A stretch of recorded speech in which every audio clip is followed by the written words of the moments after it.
Hi, Lisa Curley Malice, your time strategy visionary from System Savvy Consulting. Today I'm going to talk with you about the difference between tasks and projects.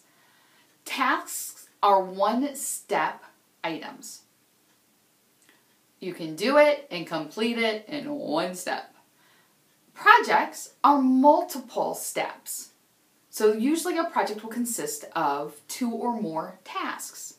So for an example, a task could be stopping at the drugstore to pick up a prescription. A project could be pulling together a 4-hour presentation. Those will have many different tasks in it to get it together. Usually the reason that a project stalls is because we haven't identified the next smallest task to move ourselves forward on it. So it could be sitting on our master to-do list, create 4-hour presentation. And then we overlook that as we're scheduling our day and knocking things out our to-do list because we're thinking, well, I don't really know what to do next. So you just bypass it. So what I'm going to do today is show you how I manage multiple projects and everyday tasks without getting overwhelmed. My method's a low-tech method. As many of you know from watching my previous videos, I'm a tactile learner, which means that I learn best by writing things down. So my method is actually paper and pencil based. However, everything I'm telling you today, you could apply and use in the digital world. So please continue to watch the video. So the first thing that I do is I keep a master to-do list. And it has all the tasks that are currently on my radar. So for example, on this to-do list, I have find questions for the newsletter that I know I have in a presentation that I had jotted down, and I just need to pull those out and use them for a future newsletter. I also have listen to a recording and pull out a couple quotes. I also have multiple tasks that I could do while I'm sitting at the computer. Research Meetup. Jump on Copyscape to make sure that my content is not being used on someone else's website. Decide if I want to use the service WeTransfer to transfer big files. These are things that I can do while I'm sitting at the computer. Not necessarily urgent, but definitely tasks that I can knock off when I have 15 open minutes at the computer. And so I keep track of those on this master task list. They're one steps. I also have a master project list. And this list is where I keep track of all my current open projects and even projects I'm thinking of doing somewhere down the line. I keep them all together in one list. Now, this is where things may be a little different from what you're currently doing, because many of you probably use a master project list and a master task list. I then create a folder for every project. So for example, here are some of the folders for some of my current open projects. And what I do to help make sure that I'm moving forward in each one is I create my next task, a list of all my next tasks. So for example, this one is for my 30-day awe challenge. And inside here is a list of tasks that I still need to complete before the challenge starts again next month.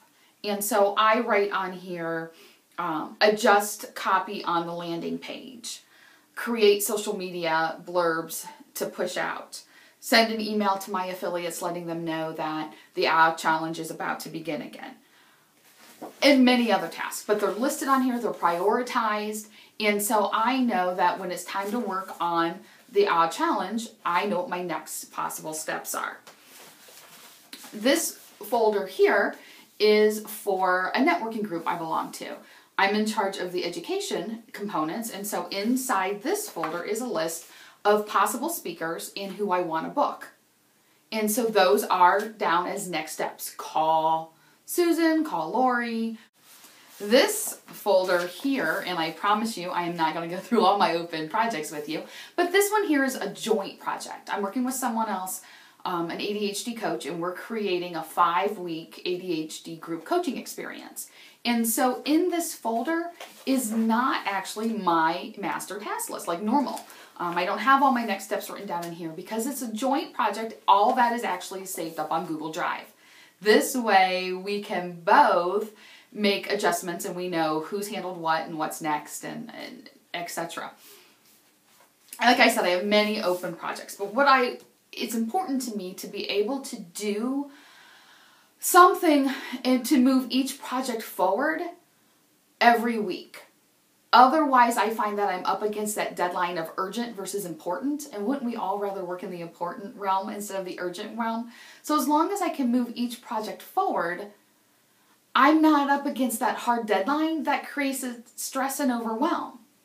So let me show you exactly how I do that. So just to recap real quick before I go forward, master task list, master project list, every project broken down until its next smallest step, so really they become tasks. Then I schedule on my calendar. So on the top of this calendar, you'll see that I'll have a project and then the next steps. A project and then the next steps. That way I can keep moving forward. Then on the bottom of the calendar, you will see that I will assign those steps to an actual date and time. What's key about that for me is then I have scheduled my day and I leave blank spot in my day so that emerging priorities have room to emerge and I can handle them. But it's no longer just a task, it's an appointment to make sure that I can continue to move forward. Also, when I'm scheduling them out throughout the week, I'll notice if I'm spending more time in one area than in another, and that'll clue me in that maybe I need to make some adjustments on either artificial deadlines I've set for myself, or maybe I need to bump a project a little further out because I'm tight on time this week, but this gives me a bigger global view. So that's how I handle making sure I'm moving forward on projects. But what about those everyday tasks? Where do those go? Well, I use my calendar again, and this is a planner pad for anyone who loves this type of a calendar and you're wondering, but here are where I keep my tasks that happen on every day. So for example, on Monday, I needed to check in with a former client and just see how they're doing. I needed to check on the number of attendees I have at a workshop I have later this week. And I also needed to listen to a recording for a coaching call that I'm going to be on later in the week, and I wanted to refresh what had happened on our last one. Those things needed to happen on Monday to prepare me for the rest of the week. When I look on here for Tuesday, I had a guest blog post due, and I also needed to pick up a prescription. So that's written in on that day. And then as I do those, I just cross them right off the list. So this is how I balance tasks and projects and make sure that things aren't falling through the cracks. Again, it is a low-tech way that works for me based on my learning style. If that isn't your primary learning style, feel free to adapt this to a digital process. I would love to know your comments. I ask you, please post below. This is Lisa Curley-Malice, your time strategy visionary, wishing you a happy, healthy, and productive day.